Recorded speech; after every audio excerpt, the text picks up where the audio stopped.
último chamado da cabine 12. Depois disso, ninguém mais atendeu. Às margens de uma velha rodovia no interior de Minas Gerais, repousava um motel isolado chamado Estrela da Serra. Com seus letreiros meio apagados, azulejos antigos e uma recepção que parecia parada nos anos 80, o lugar já não atraía mais casais apaixonados ou viajantes curiosos. Mas o que ninguém sabia, ou preferia esquecer, era o que havia acontecido na cabine 12. Uma história que começou com um simples chamado telefônico e terminou em silêncio absoluto. Tudo começou em uma noite chuvosa de junho, quando um caminhoneiro chamado Raul parou para descansar no local.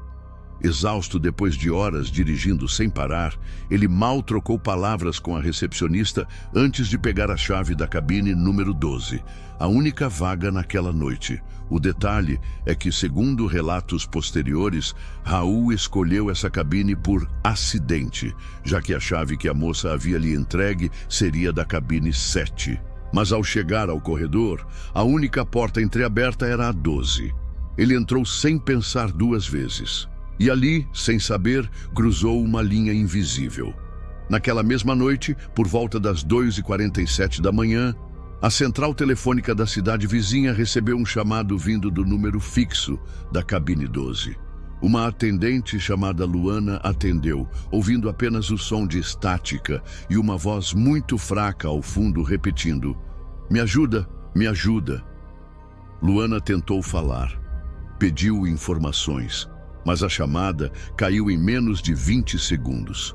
Tentaram retornar, mas a linha parecia morta. No dia seguinte, ao se tentar rastrear o número, descobriram que a linha telefônica da cabine havia sido desligada há mais de 5 anos. Ao amanhecer, Raul não foi visto saindo. A camareira bateu na porta, mas não houve resposta.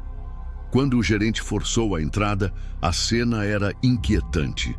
A cabine estava intacta, mas sem sinal de Raul. As toalhas usadas, a cama desarrumada, um maço de cigarro sobre o criado mudo e o chuveiro ainda pingando.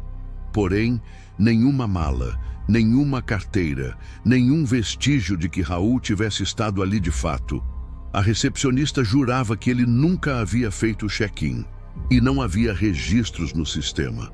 As câmeras do corredor não mostravam ninguém entrando naquela cabine. Foi aí que começaram os rumores. Outros hóspedes, ao longo dos anos, haviam feito relatos desconexos sobre telefonemas durante a madrugada. Luzes piscando e uma sensação terrível ao passarem em frente à porta da cabine 12. Alguns juravam ouvir passos vindos lá de dentro, mesmo com a porta trancada e o quarto teoricamente vazio. Um ex-funcionário, que pediu para não ser identificado, chegou a gravar o som de uma risada abafada que surgia do interfone, sempre às 2h47, a mesma hora do chamado registrado. Intrigado com o desaparecimento de Raul, o delegado da cidade, um homem cético chamado Dr. Clemente, decidiu investigar. Pediu o histórico completo do motel, entrevistou ex-funcionários, revirou registros antigos e encontrou algo que ninguém esperava. Em 1994, outro homem havia desaparecido naquela mesma cabine. Seu nome era Walter Lopes, um caixeiro viajante que nunca voltou de sua última rota. A semelhança, também havia feito uma ligação durante a madrugada, também às 2h47. Dr. Clemente resolveu então visitar o local à noite, levando uma escuta e um rádio comunicador.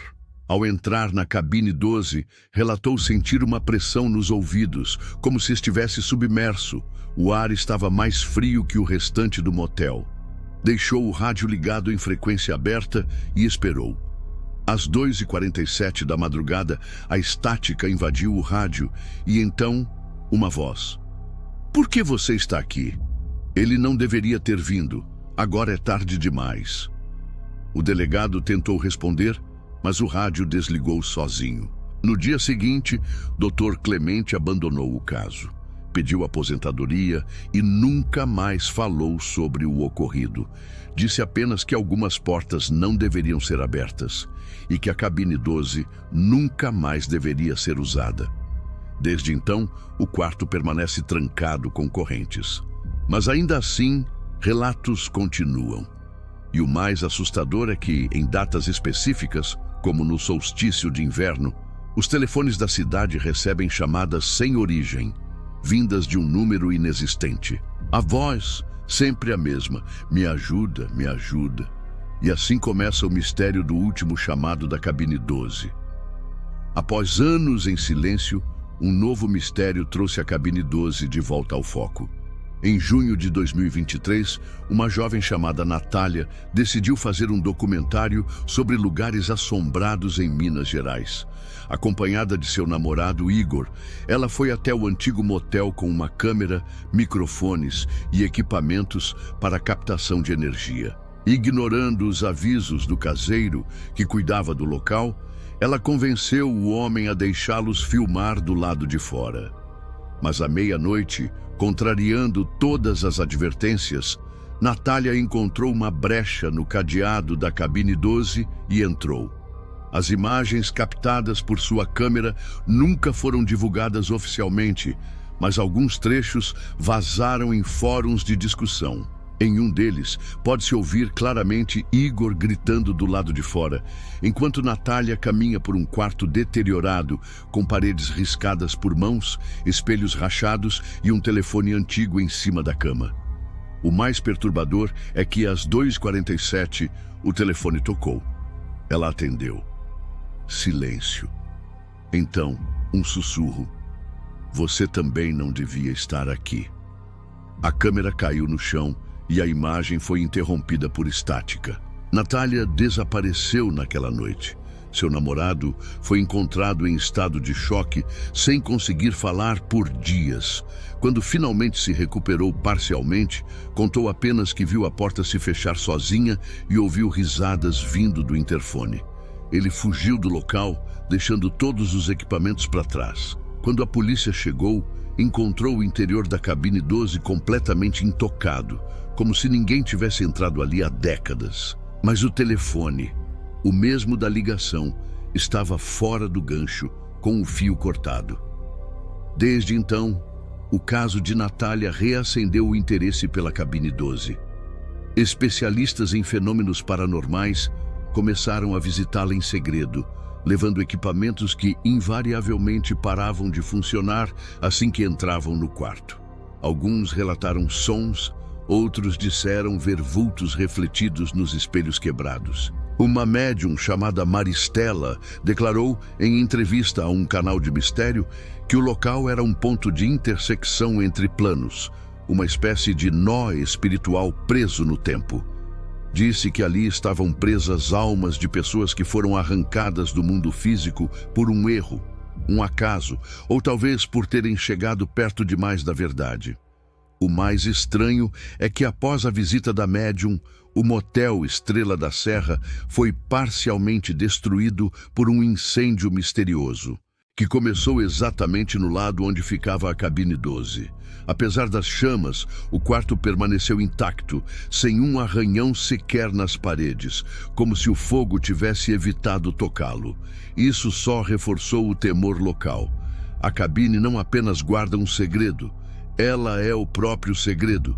Hoje, o local está abandonado, cercado por tapumes enferrujados, mas vez ou outra, alguém afirma ouvir um telefone tocando dentro das ruínas, sempre às 2h47. E se você estiver ouvindo isso agora, pense bem antes de atender. Gostou dessa história arrepiante? Então não esqueça de curtir o vídeo, se inscrever no canal e ativar o sininho para não perder os próximos mistérios do República das Bananas. Deixe seu comentário aqui embaixo com o que você acha que realmente aconteceu na cabine 12. E compartilhe esse vídeo com seus amigos que adoram um bom suspense. Sua interação é o que mantém esse canal vivo, diferente daquelas vozes que continuam chamando, mesmo depois do fim.